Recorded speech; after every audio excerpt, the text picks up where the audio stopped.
Budget आ चुका है और इंटरनेशनल रिलेशन से संबंधित होने के कारण बहुत नेचुरल है कि सबसे पहले मैंने जानने की कोशिश की कि नेबरहुड फर्स्ट पॉलिसी के लिए एलोकेशन क्या है। तो यदि आंकड़ों को देखा जाए तो लगभग सभी देशों के साथ बजट में कटौती की गई है। सिर्फ एक देश है जिसके लिए जो बजट है वो एलोकेशन जो है वो इंटैक्ट रखा गया है, यानी पिछले साल और इस साल दोनों ही साल रुपीस 400 करोड़ का जो बजट एलोकेशन है वो मालदीव्स के लिए किया गया है। ये शो करता है कि मालदीव्स है भारत के लिए खास। पर क्यों है मालदीव्स भारत के लिए खास, तो जानिए कि मालदीव्स का जो लोकेशन है वो कहाँ है। मालदीव्स यदि हम मिनिकॉय आइलैंड की बात करें तो लगभग 50 से 60 नॉटिकल माइल की ही दूरी पर है, और यदि हम वेस्टर्न कोस्ट की बात करें तो शायद 100 से 150 नॉटिकल माइल पर ही मालदीव्स आता है। भारत के दृष्टि से एक बहुत इंपॉर्टेंट जियो स्ट्रेटेजिक कंसेप्ट है free and open Indo Pacific, और free and open Indo Pacific में एक बहुत इंपॉर्टेंट जो एक्शन पॉइंट है वो है act east and link west. तो मालदीव्स का जो लोकेशन है अरेबियन सी में वो इम्पॉर्टेंट है भारत की इस विजन के लिए, एक्ट ईस्ट और लिंक वेस्ट।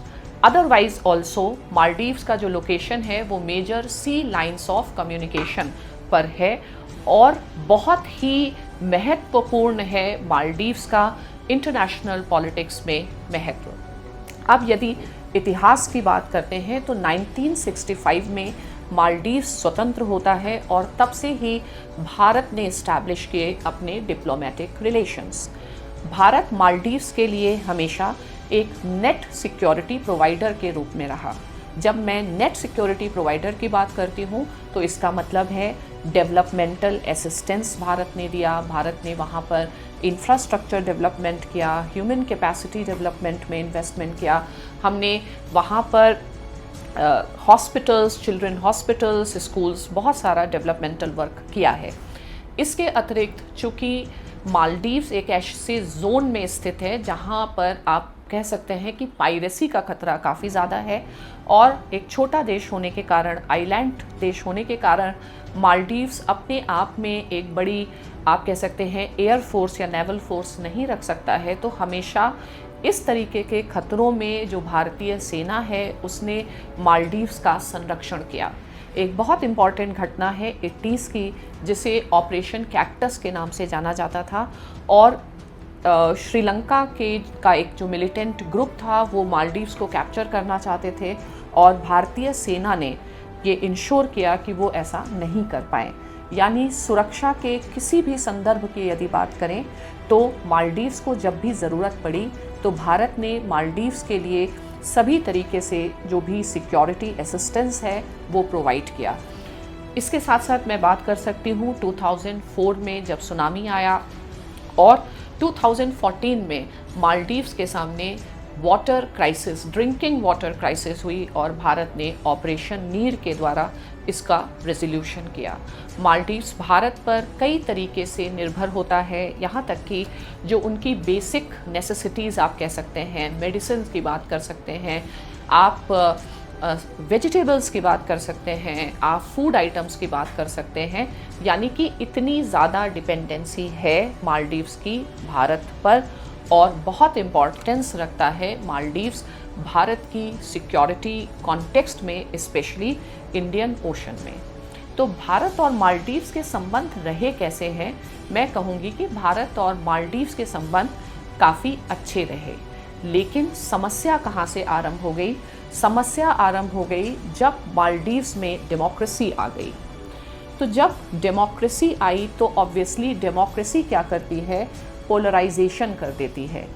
तो मालदीव्स में यदि एक पार्टी, ऐसा मान लिया जाए कि उस पार्टी को भारत का सपोर्ट मिलता है, तो जो अपोजिट पार्टी है वो अन्य देशों जैसे चीन के पास पहुंचती है, ताकि उनका खुद का जो डोमेस्टिक पॉलिटिक्स में पोजीशन है उसको वो स्ट्रॉन्ग कर सकें।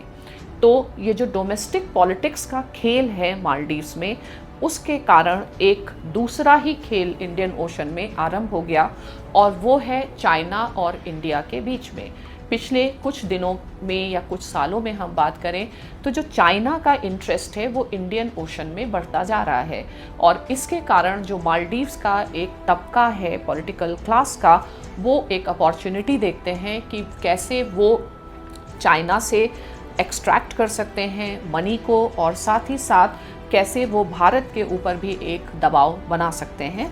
तो एक बहुत ही कॉम्प्लेक्स समीकरण जो है वो मालदीव्स में अस्तित्व में आता है।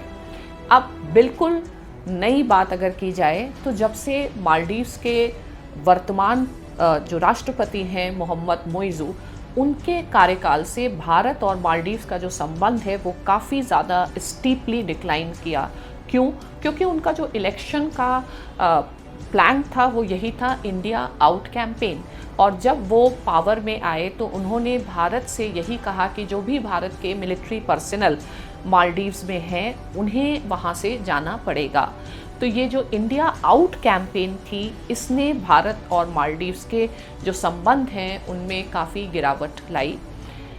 आपको साथ ही ये भी बताना आवश्यक है कि एक कन्वेंशन को तोड़ते हुए इंस्टेड की जो मोइज़ू हैं अपनी फर्स्ट स्टेट विज़िट पर भारत आते, वो पहले तो गए टर्की, और टर्की से उन्होंने एक ड्रोन से संबंधित समझौता किया, और उसके बाद वो गए चाइना, और चाइना में उन्होंने एक बहुत ही कॉम्प्रिहेंसिव स्ट्रेटेजिक पार्टनरशिप एग्रीमेंट किया जिसमें greater people to people contact की बात है, जहां उन्होंने भारत के साथ जो हाइड्रोग्राफिक सर्वे है ओशनोग्राफी से रिलेटेड उसको निरस्त कर दिया।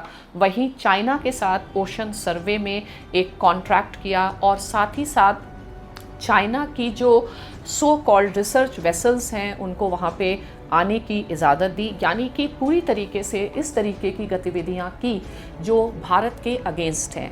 और बहुत ही दुखद बात है कि मालदीव्स के जो कुछ मिनिस्टर्स हैं उन्होंने भारत के प्रधानमंत्री के लिए कुछ ऐसे शब्दों का प्रयोग किया जो डिप्लोमेटिक दृष्टि से किसी भी तरीके से स्वीकृत नहीं है। स्पेशली जब प्राइम मिनिस्टर मोदी ने लक्षद्वीप से संबंधित जो अपना एक इनिशिएटिव कि हम लक्षद्वीप का टूरिज़्म को हम बढ़ाएं, तो उसका काफ़ी नेगेटिव रिस्पांस रहा। तो कुल मिलाकर के जो मालदीव्स की रीसेंट एक्टिविटीज़ हैं वो इंडिया के अगेंस्ट जाती हैं, पर फिर भी चूँकि मालदीव्स का लोकेशन काफ़ी इम्पॉर्टेंट है, भारत यही चाहेगा कि जो मालदीव्स है वो हमारे स्फीयर ऑफ इन्फ्लुएंस से बाहर ना जाए, और शायद यही रीज़न होगा कि ये जो बजटरी एलोकेशन है इसे कम नहीं किया गया। हालांकि अभी हाल फिलहाल में जब प्राइम मिनिस्टर का स्वेरिंग इन सेरेमनी हुआ तो मालदीव्स के प्रेसिडेंट भारत आए और उन्होंने फिर से एक कमिटमेंट किया कि जो भारत और मालदीव्स के संबंध है उसमें किसी भी तरीके की गिरावट नहीं आएगी। हालांकि अभी हमें देखना है कि can he walk the talk, पर साथ ही आपको ये भी ध्यान देना पड़ेगा कि जो मालदीव्स है पिछले कुछ सालों में मालदीव्स में इस्लामाइजेशन काफ़ी बढ़ा, और मालदीव्स में एक बहुत बड़ा थ्रेट है कि मालदीव्स जो है वो टेररिस्ट्स के कंट्रोल में आ सकता है, स्पेशली ISIS के कंट्रोल में। और जब ISIS का सीरिया में सब जो एक्टिविटीज़ चल रही थी, मालदीव से काफ़ी बड़ी संख्या में लोगों ने ISIS के मूवमेंट में पार्टिसिपेशन किया। तो मालदीव से भारत को क्या क्या खतरे हैं? सबसे पहले, यदि मालदीव्स पर कोई टेररिस्ट ऑर्गेनाइजेशन कैप्चर करता है तो ये भारत के लिए खतरे की बात है।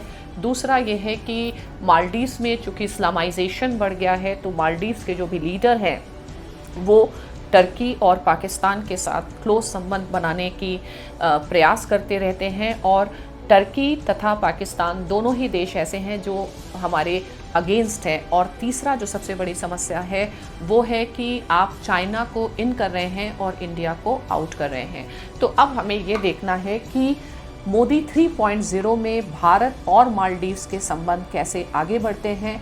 मालदीव्स भारत के लिए अहम रहा है, मालदीव्स भारत की नेबरहुड फर्स्ट पॉलिसी में अहम रहा है, और मालदीव्स जो है भारत की जो सागर पॉलिसी है उसमें भी बहुत अहम स्थान रखता रहा है। पर आगे की रोड कैसी होगी ये हमें देखना बाकी है।